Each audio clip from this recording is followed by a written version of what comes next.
Welcome to Q&A 16K. We are at 16,000 subscribers. Big thank you to all of you. So I do appreciate each and every one of you for subscribing to the channel. Whether you are new or you've been around for a few years, I appreciate each and every one of you. And with tradition, I like to occasionally give you an opportunity to ask me a question. Whatever question you want to ask me, gaming, non-gaming. And over the weekend, we had a few days for y'all to do that. You submitted your questions via the YouTube community post and, of course, in our amazing Discord community. So thank you to everybody that did take the time to submit a question. Previously, it was in alphabetical order for Q&A 2023. For this Q&A, we're going to go backwards. We're going to go from Z to A. I don't know if I have an A, but I have a Z. So that's how we're going to do it. And once again, thank you all for submitting your questions. So let's go ahead and start with ZFected. He asks regarding Q&A, should Mafia the Old Country be set in the year 1900, the first 1 year after Red Dead Redemption 2? Have horses looking kind of similar to Red Dead Redemption. Later on, timeline, time skips, 1900s. Well, it's speculation right now as to whether or not the timeline in Mafia the Old Country will skip periodically. I think it will, because of the fact that Mafia or Mafia Definitive Edition had some timeline jumps as well as Mafia 2, so it would make sense for Mafia the Old Country to have some time jumps as well. I don't know how many, maybe 2, maybe 3, maybe 0, but we do know that there is a vehicle in the screenshot. Somebody left a comment about how there'll be no cars, but we have an official screenshot of a vehicle from that time period, 1900s, 1910s era. I guess they just didn't watch the video, but whatever. They just left a hot comment and just bounced. Some people do that. But there will be vehicles. So that means that there has to be some sort of time jump, because it looks like a car from the 1910s era, which is either right before or during the First World War. But whether or not there's actually time jumps, we'll have to wait and see.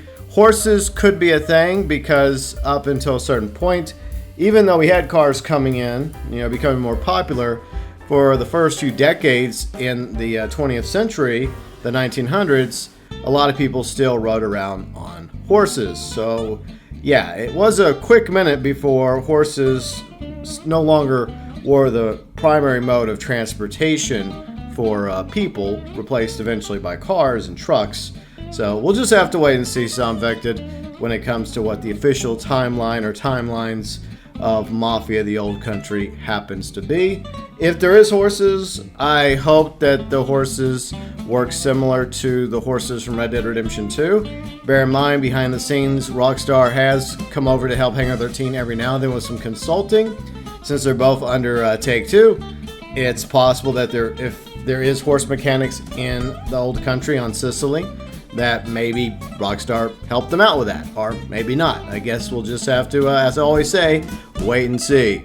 Next, ugoutlaw. First off, congratulations on 16K. Thank you, sir.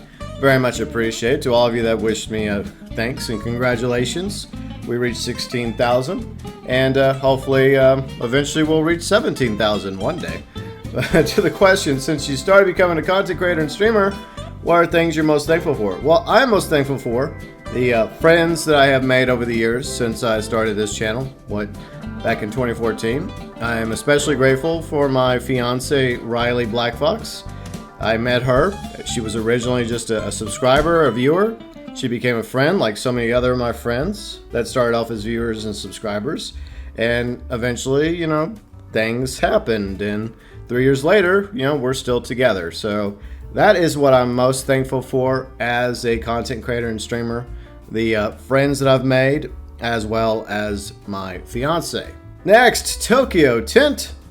What are your thoughts on how we're going to make money in GTA 6 and 6 Online? Since GTA 5 and Online have been about over for a decade, we've had many ways to make money over the years. Will some of those money methods be in the new GTA Online, or will they branch out to new methods and ways? I think, Tokyo, that a lot of stuff will eventually be repurposed or copy pasted over from GTA Online to 6 Online. That's just the way it's going to be. They'll probably start off with some bare minimum stuff, some basics. I don't know if they're going to have a version of Heist at launch. Probably not. Maybe contact missions and some things that we had at the beginning of the original GTA Online for the 360 and PS3. So I think that a lot of the money-making methods will probably remain, like the businesses, heists eventually, future DLCs for 6 Online. But it wouldn't surprise me if they did try to add some new options, some new criminal activities, perhaps crypto coins, perhaps NTFs, or in-game, not real crypto coins or not real NTFs, even though I don't know if any of that's actually real. But in the game, since that's kind of popular, I'm sure that might play some sort of role in future updates and businesses in 6 Online. So it'll be interesting to see how people make money in 6 Online going forward. I just want it to be a criminal-themed game because we're supposed to be criminals. We're not exactly the good guys in GTA Online, despite, I guess, the Doomsday Heist. We're technically good guys, but at the end of the day, we're all criminals. It's just there's different shades of gray there between how bad of criminals we actually are. So, yeah, it'll be fascinating to see what GTA 6 Online is like when it comes to the similarities as well as the differences to its predecessor. And no, I don't think that they're just going to continue with GTA Online going into 6 Online. I think that it will be basically a restart for players. We might be able to keep some money, maybe depending on if you've got a Rockstar account and you've been playing on multiple consoles, and depending on which edition of GTA 6 you buy, you'll probably be able to start off with some money in your bank account in 6 Online, but I feel like for the most part it's going to be just a complete restart. Next, we got a King Easy. What would you think about a new LA Noir game? Maybe new LA Noir set in New York or something, I guess. It would be called New York Noir since it was in New York. I did do a video about this sometime after I played LA Noir, whenever they came out with the remaster many years ago. Great game, by the way. My friend Pat, aka The Professional, I think he just finished his Let's Play of LA Noir. You should check it out. But I did talk about in a previous video my ideas for a potential sequel or prequel to LA Noir, and I believe one of my ideas was kind of like a New York Noir. Unfortunately, I don't know if Rockstar is going to do that because LA Noir is under Rockstar. And even though it's a really cool idea, a great story-driven game, I think the problem is Rockstar is focused right now predominantly on GTA 6 and 6 Online.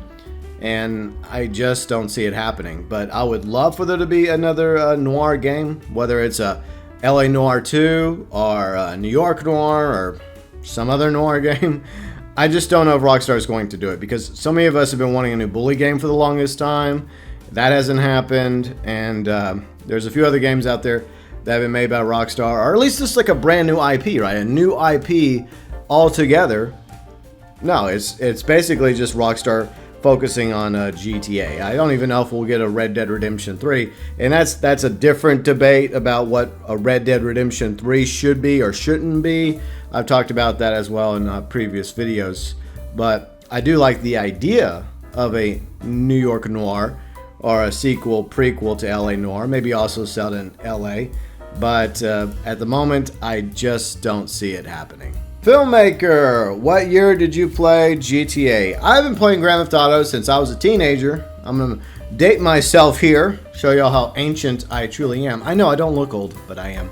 Okay, so I started playing GTA from the very first Grand Theft Auto, the top-down OG GTA, back on the original PlayStation.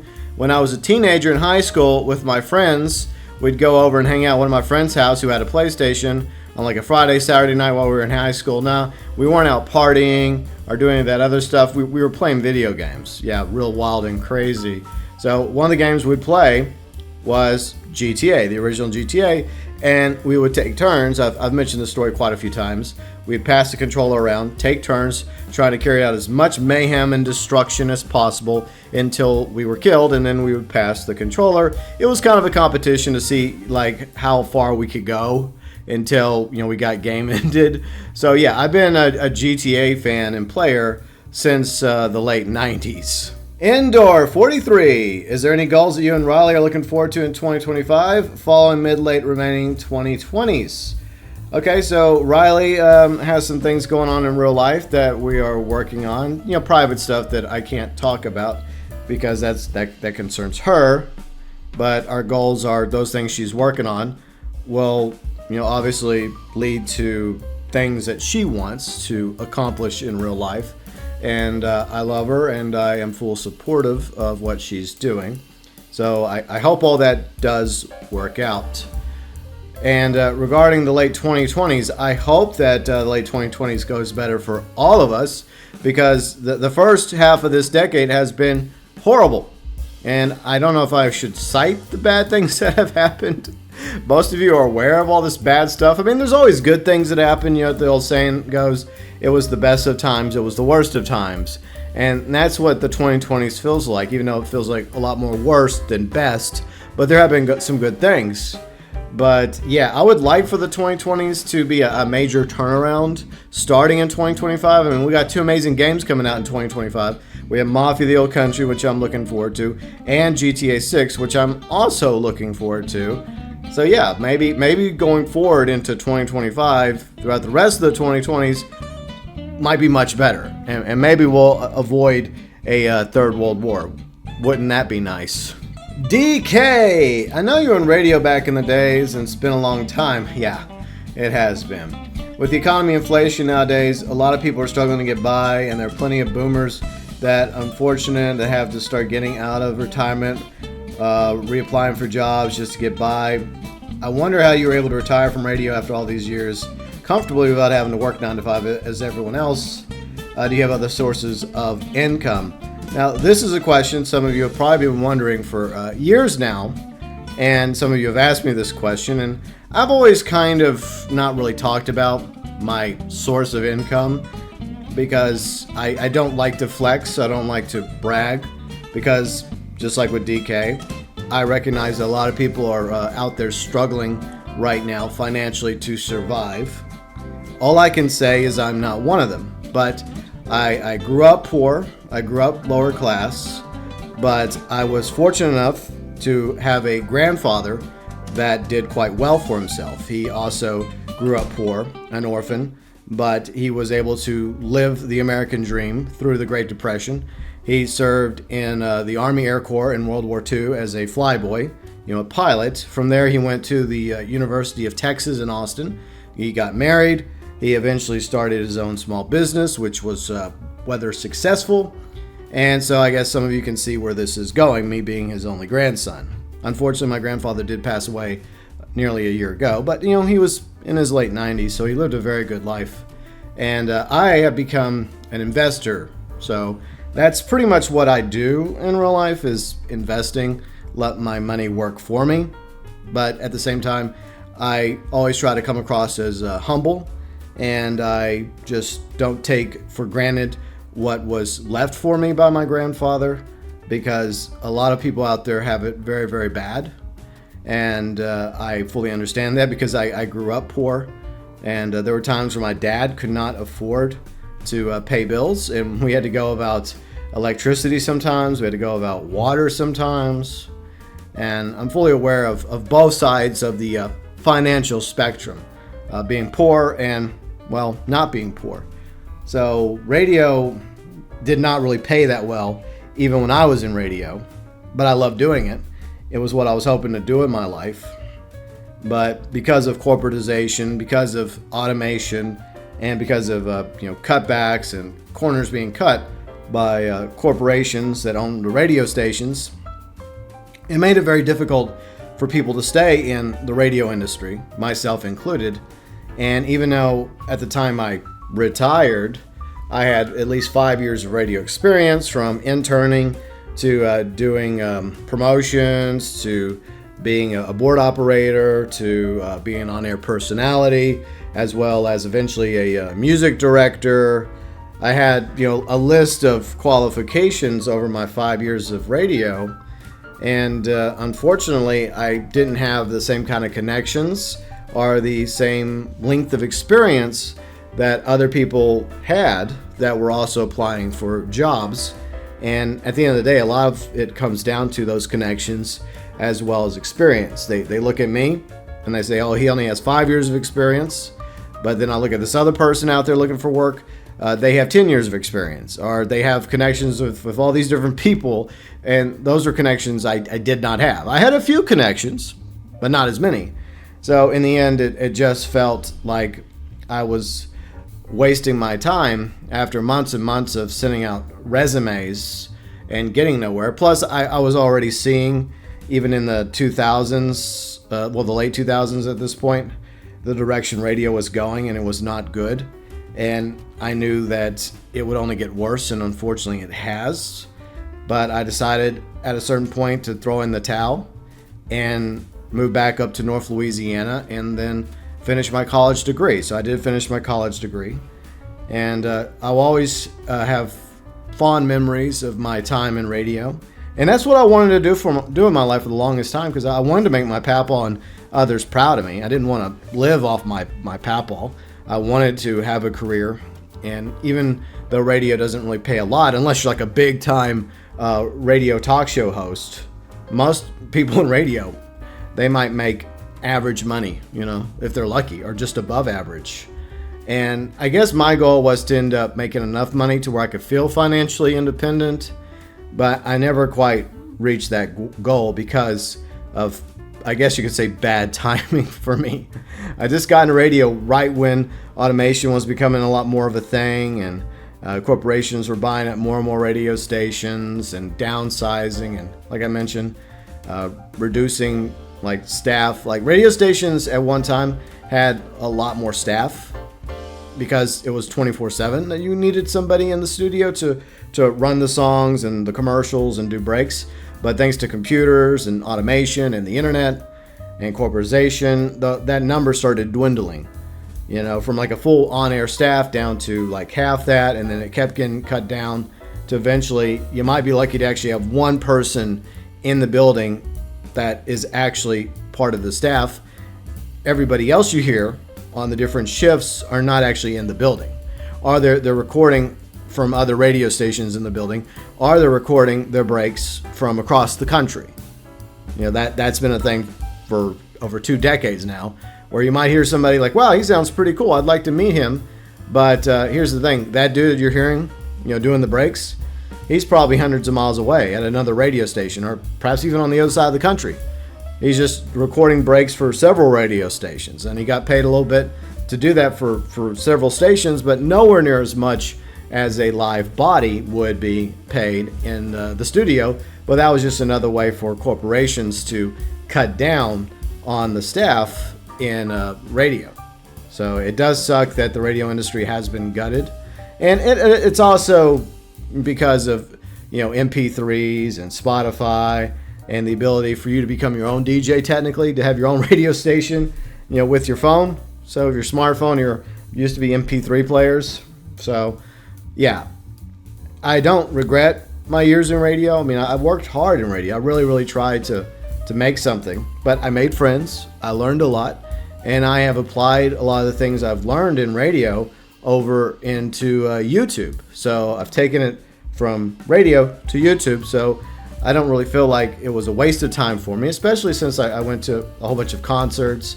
I met several bands and musicians, got some autographs, and had a good time. There were some other times too that weren't so good, but overall, I really enjoyed my years in radio. But I do have deep sympathy for everybody out there right now that are struggling to survive, because I have family, I have friends that are struggling, and I hope it gets better. I don't know if a change in the administration is going to improve it, but you can only hope for the best in that regard.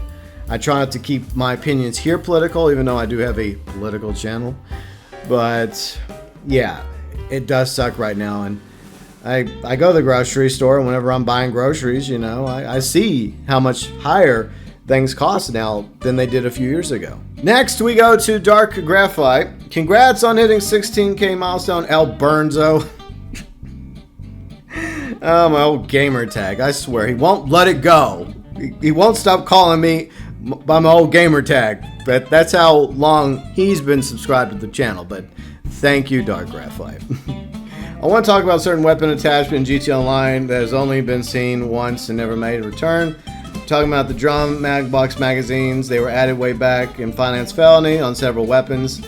Never made a comeback for new weapons. We have now even some of the old weapons like the AP pistol, micro SMG. Never got a chance to get a drum magazine upgrade. See, imagine an AP pistol with 100 rounds magazine on it. Jeez. Thing would be a pocket-sized light machine gun. What are your thoughts, GB? Would you like to see the return of drum magazines? P.S. Why the hell does the carbine rifle still have iron sights on it when you can put a scope on it? You know, that's one of those amazing Rockstar features that they didn't really put too much thought into. But you're right, I do agree it does look stupid if you think about it, because why do you need iron sights if you already have a scope on your rifle? It does not make sense. But regarding the idea of drum mags, I think that we're at a point now in GT Online where Rockstar is just putting out enough content, a bit of a live service to hold us over, while they have most of their staff focused on GTA 6 and 6 Online. So whatever we're getting in the December update, and I don't know if we even get any 2025 updates for GT Online, maybe not. But whatever we get going forward is just to hold us over until they're ready to launch GTA 6 and 6 Online, hopefully in fall 2025. But I mean, there's some weapons that make sense for a drum magazine, like a Tommy gun or a big old machine gun. And then there's some where it does look kind of silly. But at the same time, video games, right? Next, we go to Kane. Congrats on 16K GB. Well earned. Thank you. My question for Q&A is, other than Mafia: The Old Country, GTA 6, what other games is coming out in the future that you're looking forward to? Again, congrats on 16K. Here's to the next milestone. And thank you again, Kane. So I was looking over some games that are coming down the pipeline this month. You know, some interesting ones like the remastered Dead Rising. I played that a little bit, you know, the original back in the day. It was okay. I never finished it. I'm not really a hardcore zombie fan, even though I do love Undead Nightmare. I know, DK, you asked about that in a previous video, but I'm just not really a zombie person. I did watch The Walking Dead for a few years, but I mean, it did go downhill, so I'm just not really into zombies. But some other games, Civilization 7, believe it or not, I do admire Sid Meier. I know that rhymed. But I've been a Civ fan since the 2000s. Like back on my papa's old PC. Like it wasn't old, it was actually top of the line. You know, he had a PC back at his house after I graduated from high school in East Texas in the late 90s and moved to Shreveport to live with my grandparents and get into college. You know, he had a decent PC at home, decent for its time, which was able to run Sid Meier's Civilization, and I played on that. So yeah, I've been a Sid Meier's fan for forever, like from the regular Sid Meier Civilization games. I even have a Sid Meier's Revolution, which I thought was really good for Xbox 360. So see, just to prove to y'all that I am a Sid Meier fan. See, like I mentioned, Sid Meier Revolution, well, Civilization Revolution, still have it. And this is a game I want to do a video about, Sid Meier's Pirates. I've been a fan of pirate games long before Skull and Bones, long before Sea of Thieves. Like, this was the pirate game that I fell in love with, Sid Meier's Pirates.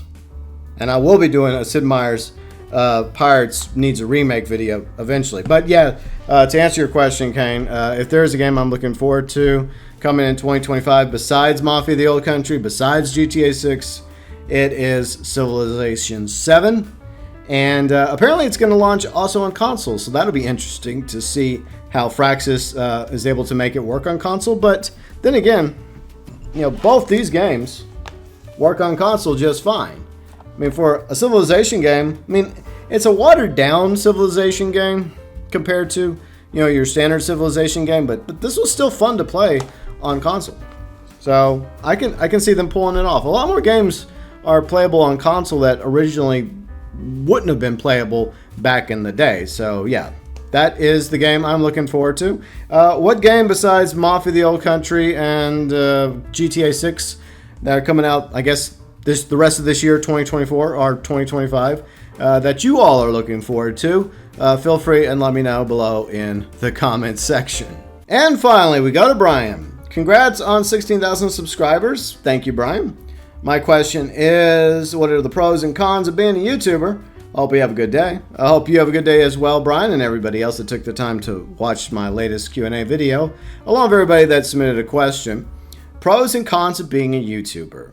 I guess one of my pros is the fact that it gives me a place to continue to use the skills that I developed in radio. So I don't feel like those were wasted. I've just simply moved them over, like I mentioned a moment ago, to my YouTube channels, whether it's the political channel or this channel. Other pros include it's nice to have a place where I can voice my opinion on things. And that's one of the reasons why I started the gaming channel, is because I had ideas for GTA Online early on, and I kept emailing them to Rockstar because they had an email you could submit ideas to. And I noticed that there were other YouTubers out there focusing on GTA Online while I was focused on my political channel and getting burnt out by my political channel. Why I keep going back to it, I don't know, because it's just one of those itches that I just can't resist scratching, I suppose.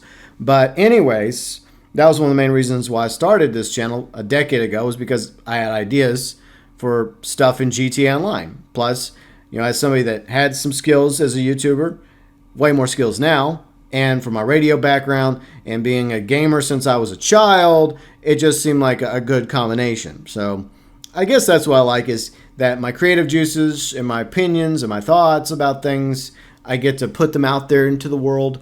And that opens the door for people to either agree with me or disagree with me or call me wonderful names. Because I get a few of those every now and then. A few people just, yelling at me in all caps. I'm like, whatever. Like, you have to have a thick skin to be a YouTuber and a streamer.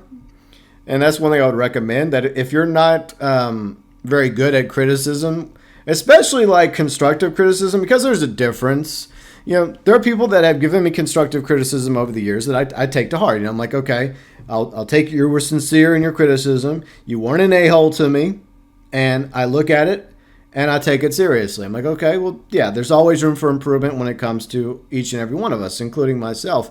But then, there are some people that just outright hate you and just want to, keyboard warrior on your ass. But whatever. It's fine. But that's definitely a con, but you have to embrace the pros and the cons of being a YouTuber.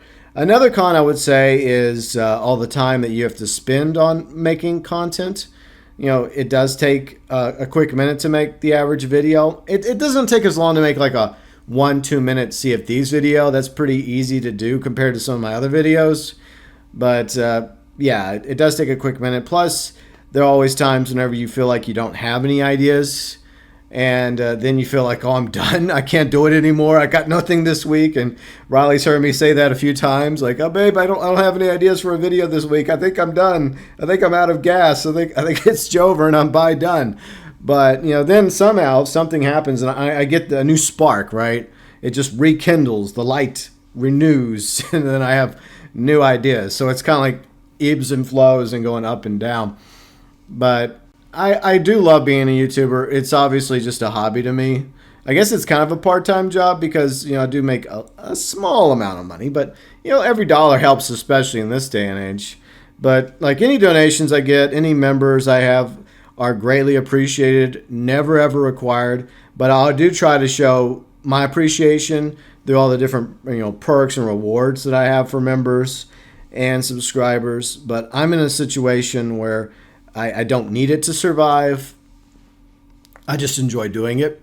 But if eventually, it gets to the point where it's just another form of income for me, then that's a win-win. I mean, most people should always strive to get into a career that they love, that they can make money doing. That's what I recommend for everybody. Not everybody is that lucky or fortunate, but you should at least try and reach for the sky and try and reach for the stars. Especially when you're young and you have, the road ahead for you to go down and in the hopes of going down the career path that you choose to go down. That's what I would recommend. So yeah, I mean, I guess you could say YouTube is just a continuation of my radio career, whereas that's what I wanted to do in my life. And so I've just, like I mentioned a few times, I've just segued from radio to YouTube, even if it did start off as just a hobby, a place for me to voice my opinions, whether First Amendment political opinions on the political channel or just my opinions regarding video games and other forms of entertainment on this channel. But I'm trying to think of some other pros and cons before I wrap up. But overall, I've had a great time making content on YouTube. I love YouTube. It's my favorite social media platform. Is it perfect? No. It has its own issues. It's better than some of the other ones out there. And one thing I love about YouTube over Twitch, even though Twitch does have some pros to it as well, not completely crapping on Twitch, I really wish we had our own version of like Twitch drops. That would be awesome. I also like the fact that if you want to pull up somebody's conversation in live chat, like there's a log that you can pull up and read over like individual comments. I wish we could do that on live chat on YouTube along with our own version of Twitch drops. But overall, I do like the fact that I can do both. I can be a content creator. I can make content, the videos that I make, and then I can also stream. I like having all that in the same place. I know there's some people that like to have separate channels, and I've tried that before. And I already have enough channels. I have the vlogs channel where Riley and I post a new vlog at the end of the month. I have my political channel. I have this channel. I just don't really want any more channels. And so I just decide just to put anything that's non-political or non-vloggy here on this channel. So that's the way I do it for now. I mean, in the future, maybe I change it. Maybe I tweak it. But yeah, I really have enjoyed being a YouTuber. And I would say that one of the things that I tell people that ask me about being a YouTuber, a content creator, a streamer is money. Don't do it for money. See it as a hobby, as something that you just want to do because you want to do it for fun, because it looks like fun to you.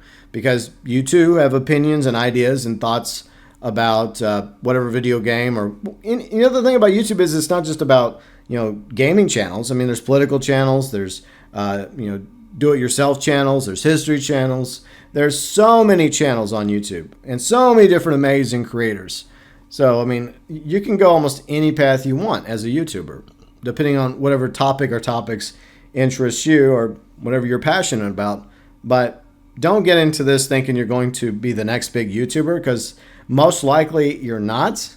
You're probably not going to end up making a ton of money being a YouTuber. If you're lucky, you might end up gaining some subscribers and viewers and get up to the point where you can be a YouTube partner and then start getting super chats and members.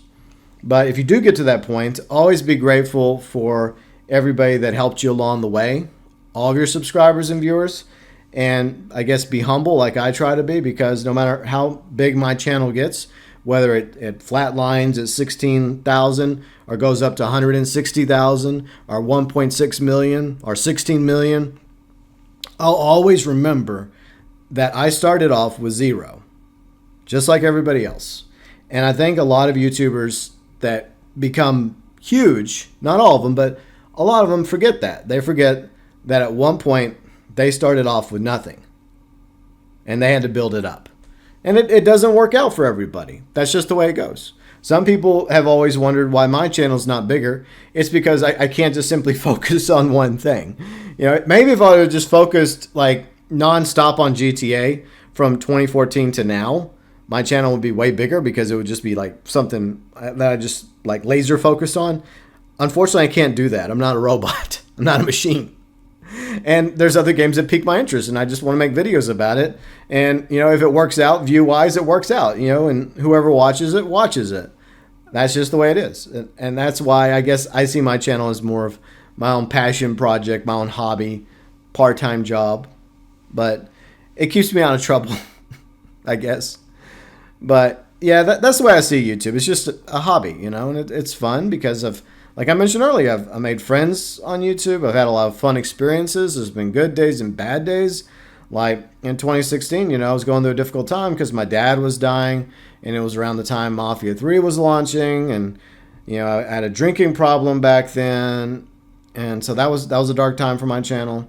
And then a year ago, my oldest cat Jada's passed away, And, over the summer, that was hard for me. And then my grandfather, he passed away last October.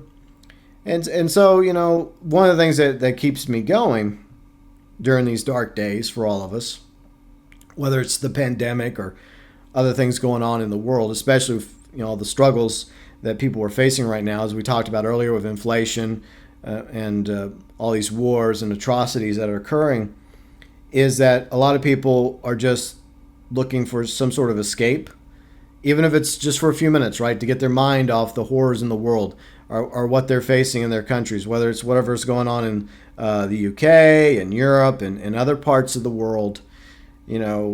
People just want some escapism, even if it's just for a few minutes.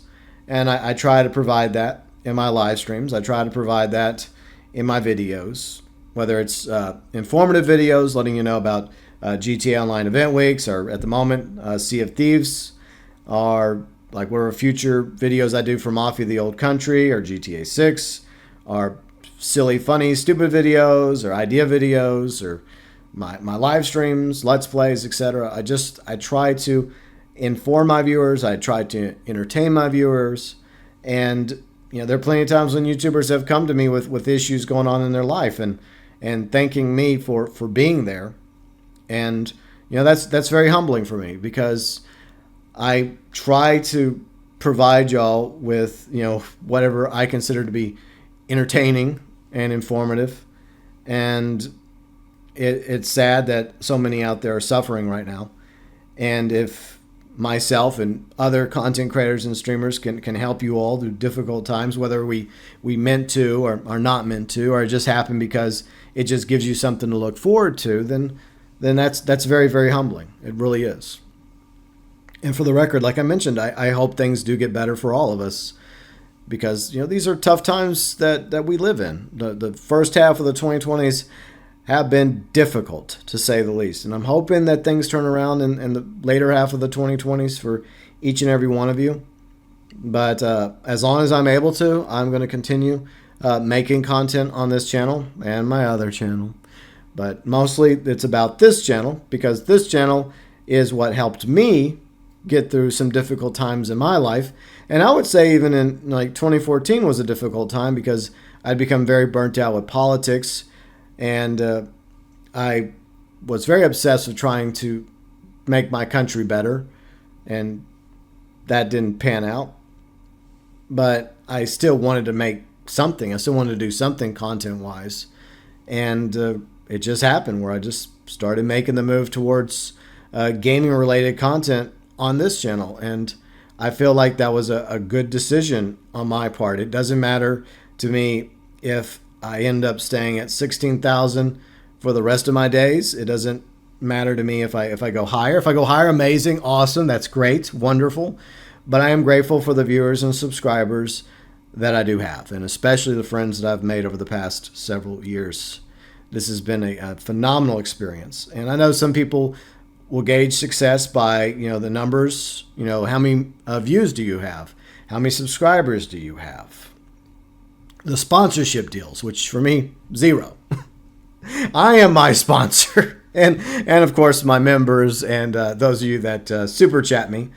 So yeah, y'all are my sponsors, which is fine. And if I ever in the future did do like sponsorship deals, it wouldn't be these shady, like questionable sponsors. It would be like legit sponsors of stuff that I use, like Blue Yeti microphones. Eventually, I don't know, I may upgrade from that, but I think for what it is, Blue Yeti microphones are decent. It's not like top level like radio station microphones or music like microphones, but for what it is, it's pretty good quality. Or like Secret Lab gaming chairs, Elgato game captures. See, things that I actually use and believe in would be products that I would sponsor. But if I never get to that point, then that's fine. It's cool. I'm just happy with as far as I've gotten so far, and that's just the way it's going to be. And I realize it's difficult for a lot of people that are trying to become content creators and streamers on YouTube, because I see it all the time on YouTube. And credit to YouTube, because smaller channels are popping up more on the YouTube recommended, and that's amazing. Because I'll see somebody out there like streaming, they got nobody watching them. And sometimes if it's a video that interests me or a live stream that interests me, I'll go, lurk. I'll go watch him for a few minutes just to give him a view. And you never know. I mean, just because the deck is stacked even higher, it doesn't necessarily mean that you don't have a chance of becoming, building up an audience. But just, I guess, keep your expectations low and just be grateful for the numbers you do have. And if you make it to 100 subscribers, be grateful for that. If you make it to 500 or 1,000, 10,000, 16,000 like me, or if you manage to excel past me, then that's amazing too. Because I see channels that are doing it. There's channels they got an idea, they got a concept, they focus on it, they're good at it, and their channels blow up. And they deserve that success. They really, really do. And there are channels that I've watched over the past few years that have gone from nothing to boom, the skies. And that's awesome. That's amazing. As for me, I will try to focus on GTA 6 when it comes out in 6 online. But y'all know me. Y'all know if something else interests me, then I'm going to focus on that too. I just can't help myself, I can't just focus on one freaking game. I try to, but then after a while I get bored of it, and then something else, distracts me like, ooh, what's that? Yeah, there's no hope for me, but it's fine.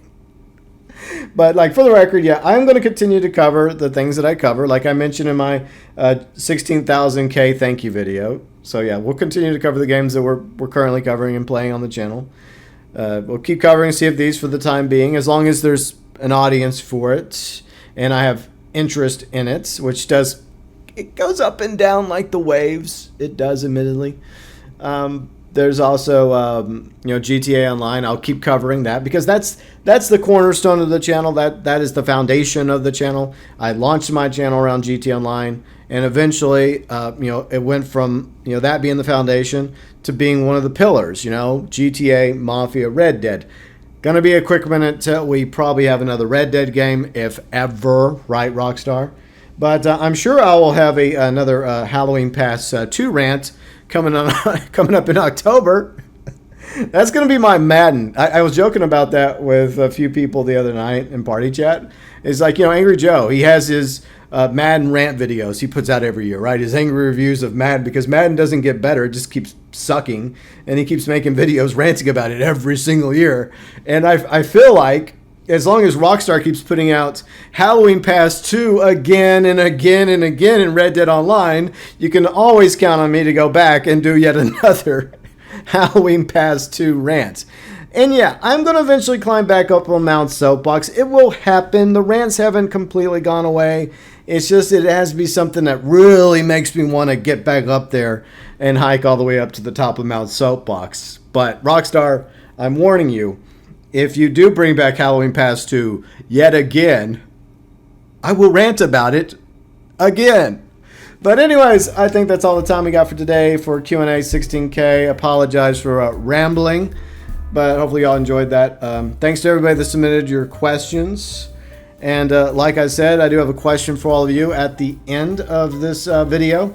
I did have some questions that I asked you at the end of the Thank You 16K video, so go and check that video out as well. Because like that video, this video are kind of meant to be, I guess, like a 1- and 2-parter, so to speak. But my question, once again, is what game coming out, or games coming out throughout the rest of this year, 2024 and 2025, besides GTA 6 and Mafia: The Old Country, are you looking forward to playing? Obviously mine is Civ 7. I don't know if I'll stream it. Do y'all want me to stream it? Do y'all want me to stream Star Wars: The Outlaws game? It looks like the answer is no if we go by the current poll. Ow. Painful, but I was kind of on the fence about that one anyways. But anyways, thank you so much for everyone that submitted your questions. Thank you for everybody that watched this latest episode of my ongoing Q&A series. I guess the next one will be if we ever reach 17,000K. If we don't reach 17,000K by the end of 2025, then I'll probably just do a Q&A 2025 video instead. But then again, you never know. Maybe this time next year, I'll have way more than 17,000K. Maybe I'll have 18,000K. But either way, thanks as always for watching my content, my streams. It does mean a lot to me.